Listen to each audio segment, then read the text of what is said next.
Hi, folks. This is our unclear on the concept clip for this episode.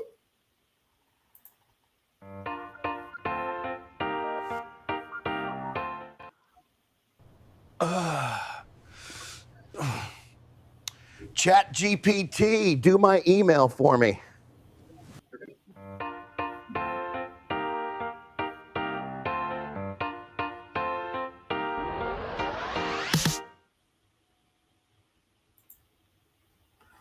Wow. Well, Rikko, what do you think? Does that poor man have to say that every day? It's quite a challenge, isn't it? You'd think you could just tell ChatGPT to take care of your email for the rest of your life, right? You'd be good. But no, every day apparently. But you know what it does is it sets the stage for today's topic. And that is AI a brain booster or a brain buster? Does it make us lazier and less sharp, or smarter and more productive? Kind of feels like both are possible. It depends how you use it. The wisdom of Rikko sets the tone again. If you're listening to this as a podcast, you can watch the Unclear on the Concept clip at theprofessorislive.com or on our YouTube channel. Well, let's see if I was right. Exactly. We'll get this show rolling. Welcome to The Professor is Live with Mark Salisbury, Professor of Computer Science at the University of St. Thomas.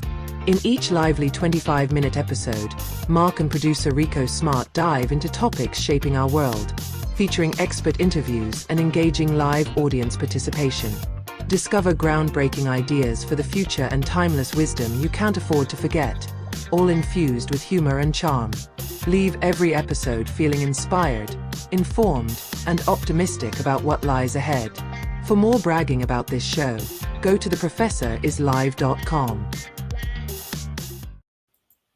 You know, Rikko, whenever I hear that introduction, I always think it's for us, because so we'll feel more inspired. All right, folks, I'm Mark. That charm line. Oh, in case you haven't guessed, I'm Mark Salisbury, and welcome to The Professor is Live. I'm here with my producer, that's Rikko, right there down in the corner, and we're exploring a big question. Is artificial intelligence making us smarter or dumber? Is it a brain booster or brain buster? The reason we ask this question is that recently, researchers at MIT made headlines with a study suggesting that people who use chatbots like ChatGPT to write essays might actually be dulling their cognitive abilities. The study showed regular users had lower levels of theta brainwaves, the ones linked to learning and deep thinking. For those watching, the video version is, yes, that's a ChatGPT image behind me showing a brain being helped by ChatGPT. Because science? Exactly. So here it is. I'll get kind of out of the way, and you can see it's episode 12, and we can see ChatGPT, and it's actually kind of being interviewed and talked about. All right. So, but this concern is actually more widespread than this one study. Researchers at Microsoft and Carnegie Mellon have warned that over-relying on AI could lead to what they call cognitive atrophy. And that is, too much AI could mean less creativity, more gullibility, and what about this? Less connection to humanity. No, I wasn't expecting that. Yeah, and so all of this worry is happening at the same time when trust in AI's output is already shaky, right? Hallucinations, when AI just makes things up, are common. And combine that with reduced ability to spot bad information, and it's a recipe for confusion. But let's be fair. We've been here before, Rikko. Remember when calculators first showed up in our math classes? Well, yeah, they were expensive and awkward at first. Yeah, and supposedly dangerous. Well, for myself, I got obsessed. counting students in the lunchroom, counting floor tiles, until I stopped talking to people and just typed numbers into my calculator. I used to count ceiling tiles, trying to look a little more optimistic. Didn't speak to others because I'm an introvert. Exactly. I don't think they're buying this out there, Rikko. The point is, new technology always brings some anxiety. But is AI different? Could it actually help us think better by handling routine tasks so we can focus on the deeper work? So to explore that, we talked with Dr. Victor Law, Professor of Organization, Information, and Learning Sciences at the University of New Mexico. And here's what he had to say about it.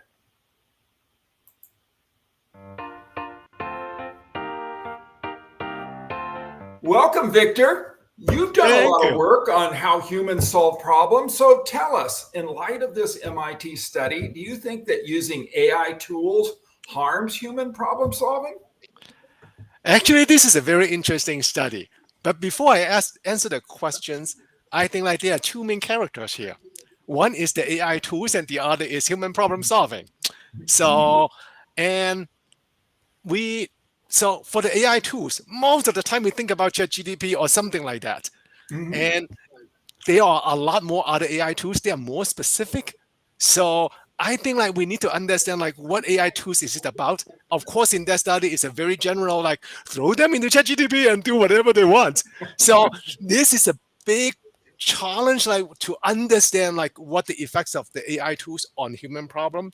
And of course, if we solve one question and say like giving like people just ChatGPT may not be the best solution. Yeah. Mm-hmm. And now like this is the main reasons why ChatGPT have that many like plugins. So that like people can use it for more specific, like it's make it a more specific tools. Another big part is the human problem solving.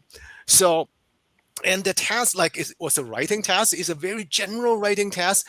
So what it means is probably AI tools may not be the best for the writing task, like for this big, but like there can be others because when I study problem solving, there are two types of problem solving. It's a well-structured problem solving and the ill-structured problem solving. And AI tools like to solve some well-structured stuff probably is a pretty good idea. Yeah, because it's kind of getting to the later, like your other questions about the tedious stuff. So, but like for ill-structured problem solvings, what AI can actually do? So what will be the human agency in that process? So again, I think it's a hammer and nail problem. So what is that hammer and what is that nail?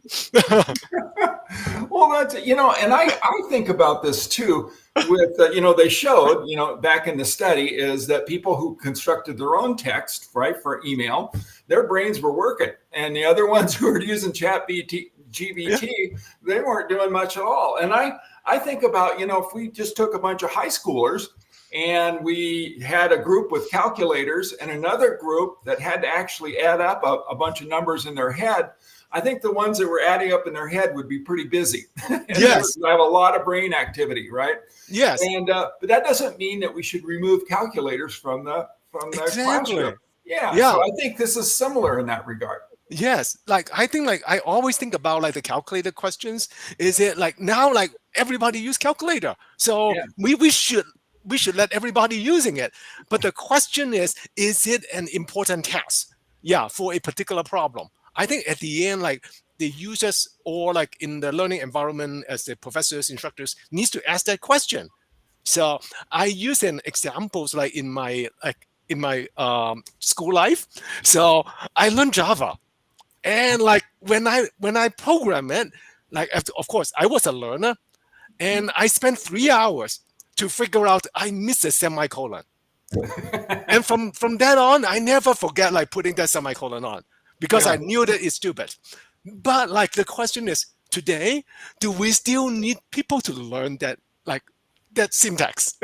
So they, of course, they need to learn that. But the question is spending 3 hours like to get that difficult problems, is it still a worthwhile problem? Exactly. Well, in the old days, as professors, what we call this is it builds character. Yes. Yes, but characters are important too. Well, and I have a class where I have some students do some Python coding, right? And then they do it to analyze data and stuff. And I just say, use ChatGPT. Just go ahead and use it. But it's just like getting code from your friend. Sometimes it works, and sometimes it doesn't. Sometimes it's actually more work to fix the code than it is to write it yourself. Yeah. Right? Actually, I saw another study like saying exactly what you are just talking about. So they said like senior programmers, they don't actually spend less time, but they spend more time. But kind of in the second level, I think it's 1, 2, 3, 4, 5. On the second level, like those people actually can spend less time. So it's quite interesting. Yeah. Yeah, and then so that I have another question written down here. You just have to follow some structure. Oh, of course. So if AI can handle the tedious parts of the process, right? Like finding that semicolon you're talking about, doesn't that free up people to really focus on the big thinking things that they're going to be doing to like develop software programs? Theoretically, yes. Yeah. Of course, like you already define like there's a tedious part. So I think like that tedious part has to be defined from situation to situations. So maybe like in a like let's say in a Python class, there are some students they only need to use Python for some of their kind of basic work. So for those people like that, like semicolon may not be important. So I'm not a computer scientist, but I suppose that for a computer scientist like who needs to go up like all the way up, then maybe like that semicolon is important. So depending on the context, so there may be different. So the definition of the tedious part can be different. And I think that this is the challenge because most of the people do not think it through. So this is kind of the workflow issues, like in the internet like in the internet age in the 90s. So the challenge is that like people have not been able to change their workflow for like this new technology. And I see like probably it's the same situations here.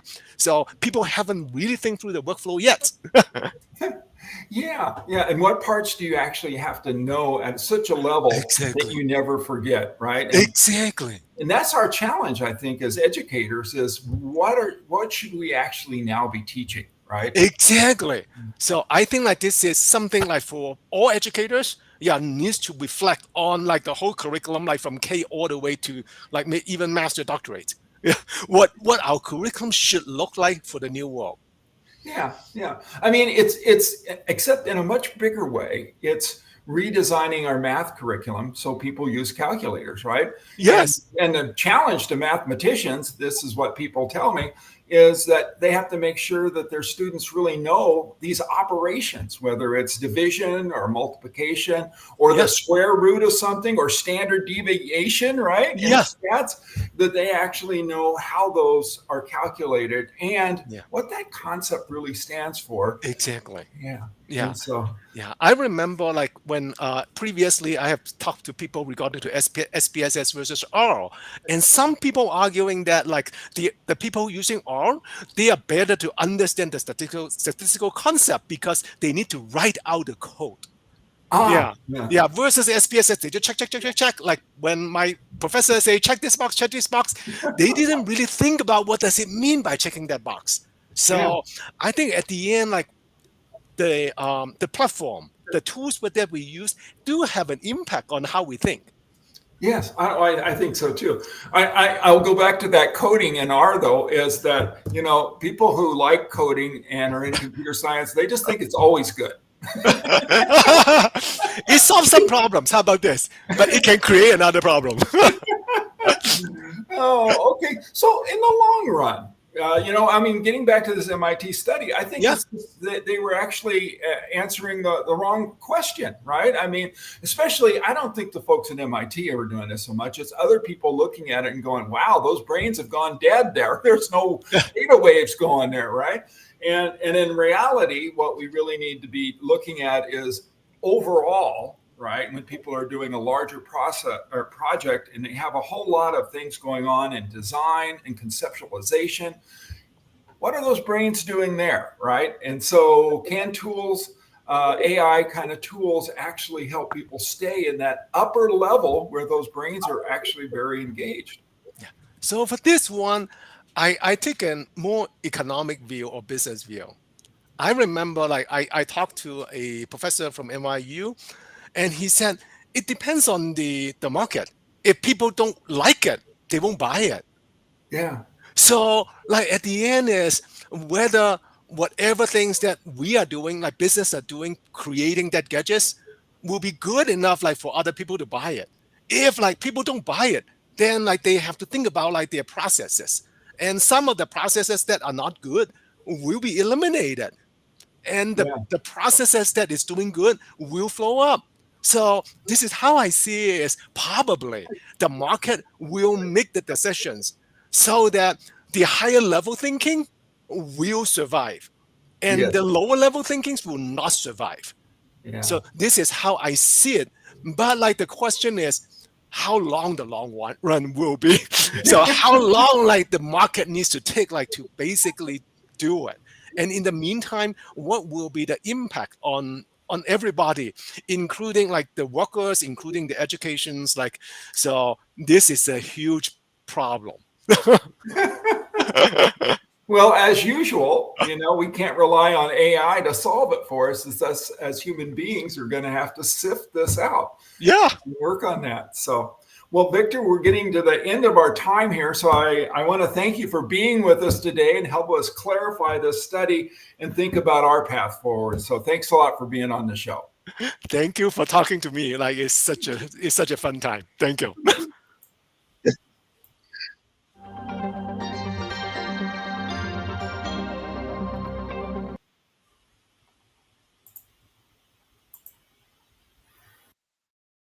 That's what Victor had to say. And I'm getting a lot of messages on my screen. Did we just go off the line for a minute there? Can you Possible. It's always possible, isn't it? Oh my goodness. I just love his name, Victor Law. That is powerful. Isn't that a great name? Yeah. And one of the questions that we get every once in a while, Rikko, is what's up with those images behind you, right? And so part of it is my preference that I like those old movies from the 50s, especially those sci-fi movies. And so when we generate these using ChatGPT, I put in for the commands, make it look like a 50s movies marketing poster, right? And be able to do that. And so I always think that I'm moving around so you can kind of see some of the parts of it here. It kind of looks like those old movies like the one that we had talked about just off camera here is, do you remember the one with James Arness in it? It was Creature from the Black Lagoon. Yeah. And so that's almost what this kind of looks like. And so anyway, I have an affinity for that, and that's where it comes from. So let's go back to here and let's say, I think Victor really cleared this up. And as Sean Connery said at the end of the movie, Indiana Jones and the Last Crusade, we now have illumination on whether AI is a brain buster or a brain booster. I think technically that was Indy's dad that says illumination. Well, okay, we're being fact checked here. I think you're exactly right. But Victor's bottom line, AI isn't a brain buster. It's really a brain booster. And used right, it can stretch our thinking and spark creativity. So the takeaway, AI is just another tool. So like a calculator on steroids. Exactly. And like Steve Jobs said, technology alone is not enough. It's technology married with the liberal arts, married with the humanities that yields the results that makes our hearts sing. You sly dog. You've been waiting to use that one, haven't you? I've been looking for a place to use that for a long time, so I'm guilty as charged. So, hey, for you folks out there, if you're watching this live, thanks for hanging out with us. And now you've left us with, now we have something to think about. And what this does for us is we're going to wrap this up now. So watch past episodes and the unclear on the concept clips at theprofessorslive.com or on our YouTube channel. Podcast listeners, we're on every major platform, including Spotify. So, see you next time on The Professor is Live. And seriously, subscribe and watch and listen.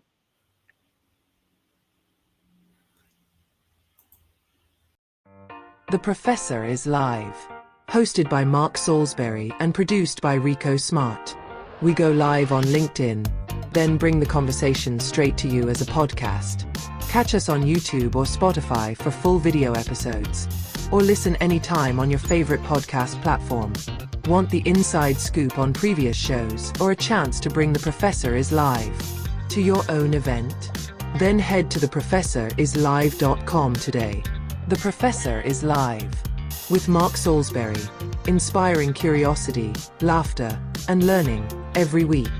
Copyright 2025. The Professor is Live.